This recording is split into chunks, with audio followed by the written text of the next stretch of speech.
요한복음 17장 17절입니다. 그들을 진리로 거룩하게 하옵소서. 아버지의 말씀은 진리니이다. 아멘.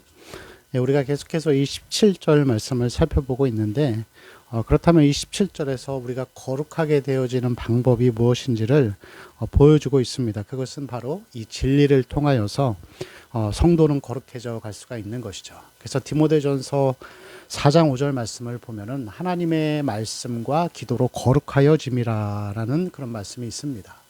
여러분, 거룩함은 무엇이죠? 마음의 자세가 바뀌어서 그것이 행동으로 드러내고 나타나는 것이라고 할 수가 있습니다. 이 마음에 있는 것이 바뀐다라고 하는 것은 우리의 인격이 부정에서 긍정으로 또 좋게 만들어져 가는 것이죠. 또 이것은 이 성령의 열매로 표현할 수 있습니다. 그래서 분노가 가득하고 화가 많았던 사람이 온유하고 또 사랑이 많은 사람으로 바뀌어져 가는 것, 그리고 성급하던 자가 오래 참고 인내하는 일에 힘쓰게 되는 것, 이런 것들이 바로 이 거룩해져 가는 삶이라고 할 수가 있습니다. 사람들은 그렇지만 이 신앙생활을 하는 데 있어서 이 복음을 전파하는 일에는 가능하다라는 인식이 있고, 또 그것을 통하여서 또 교회가 성장할 수 있다라는 그러한 생각들은 하지만, 반대로 이 거룩에 대해서는 좀 회의감을 가지고 있는 성도들이 많습니다. 과연 인격이 변할 수 있을까? 과연 우리의 이 타고난 인성들이 바뀌어갈 수 있을까라고 하면서 이것이 마치 거의 불가능에 가까운, 아니 할 수 없는 것과 같이 그렇게 인식하는 분들도 많습니다. 그러나 성경을 보면은 이 성경에서는 분명히 이 베드로나 또 요한이나 이러한 사람들이, 사도 바울이 바뀌어가는 삶을 볼 수가 있습니다. 그렇게 이 화가 많고 또 굉장히 이렇게 급했던 베드로, 그도 결국에는 점점 이 사랑의 사도로서 그렇게 만들어져 가는 것을 볼 수가 있죠. 사도 요한도 비슷한 케이스입니다. 우레의 아들이었지만 나중에는 사랑의 사도라는 그런 별명을 얻게 되죠. 사도 바울은 더합니다. 사도 바울은 굉장히 예민하고 또 치밀하고 또 이렇게 성격이 급한 그런 사람이었습니다. 그리고 남의 말에 이렇게 많은 것들이 좌지우지되는 그러한 사람이었습니다.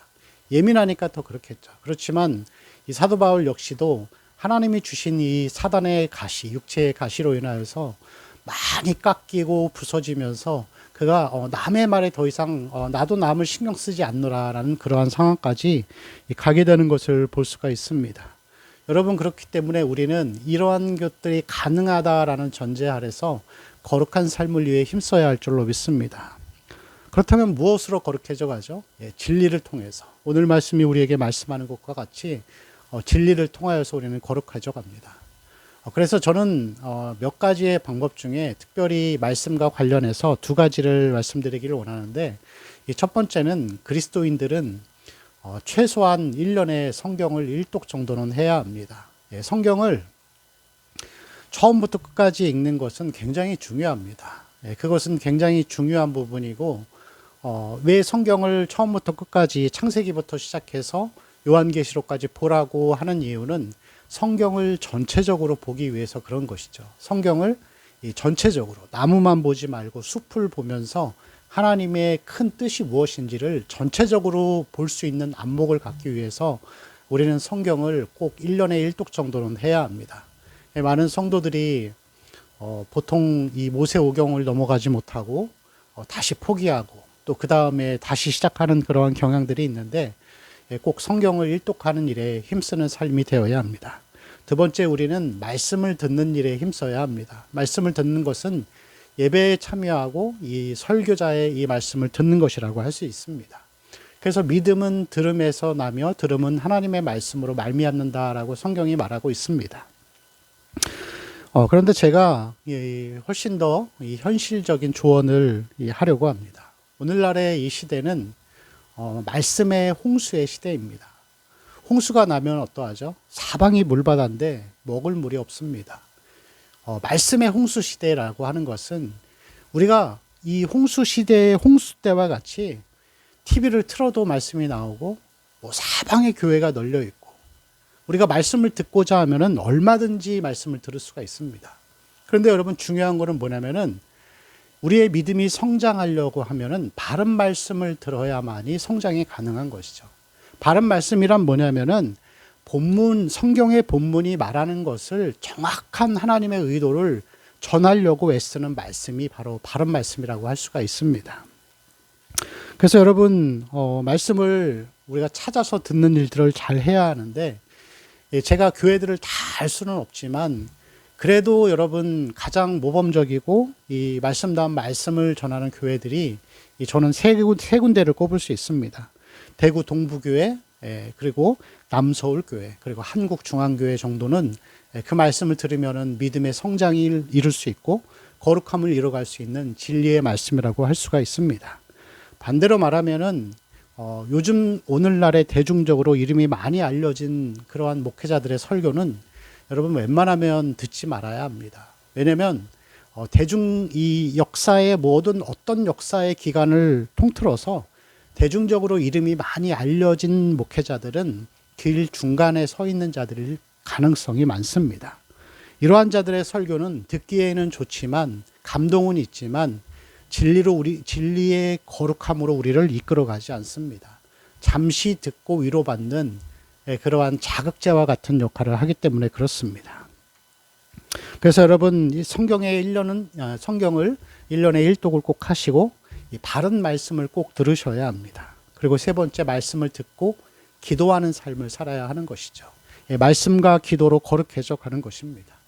여러분, 우리가 거룩하게 살려고 할 때 마침 이 기도를 해야 하는 이유는 뭐냐면은 기도를 통하여서 이 진리를 은혜로 풍성하게 우리 안에 채우는 성령 충만의 역할을 하는 것이 바로 기도라고 할 수가 있습니다. 우리가 거룩한 삶을 살아간다라고 할 때 말씀을 듣고서 예를 들어서 분내지 말아야 합니다라고 이 설교자가 전했을 때 그래, 분내지 말아야지. 이게 여러분 분내야 되는 상황이 됐을 때 분내지 않고 참을 수 있는 것이 그냥 스스로 자연적으로 될 수 있을까요? 그건 자체는 사실 가능하지 않습니다. 뭔 얘기냐면은 에베소서의 말씀에 보면은 술 취하지 말라 이런 방탕한 것이니 오직 성령의 충만함을 받으라. 술 취하지 말라. 먹던 사람에게 먹지 말라라고 하면은 그것이 참 어렵습니다. 그럼 이것을 안 하기 위해서는 어떻게 해야 되죠? 성령의 충만함으로 우리 자신을 채우는 것입니다. 우리 안에, 우리 연약한 우리의 육신 안에, 우리의 인격 안에 하나님의 은혜와 성령의 충만함으로 채워져야 비워지는 것입니다. 채워져야만이 이것이 우리를 거룩으로 이끌어가는 진리의 역할, 그리고 기도의 역할이라고 할 수가 있습니다. 여러분, 이러한 원리를 늘 기억하시고 진리로 우리가 거룩해져 가는 삶을 살아야 할 줄로 믿습니다. 거룩한 삶은 이 복음 전파와 더불어서 하나님이 우리에게 주신 천국을 준비하는 아주 이 소중한 과정이고 우리에게 주신 사명이라고 할 수가 있습니다.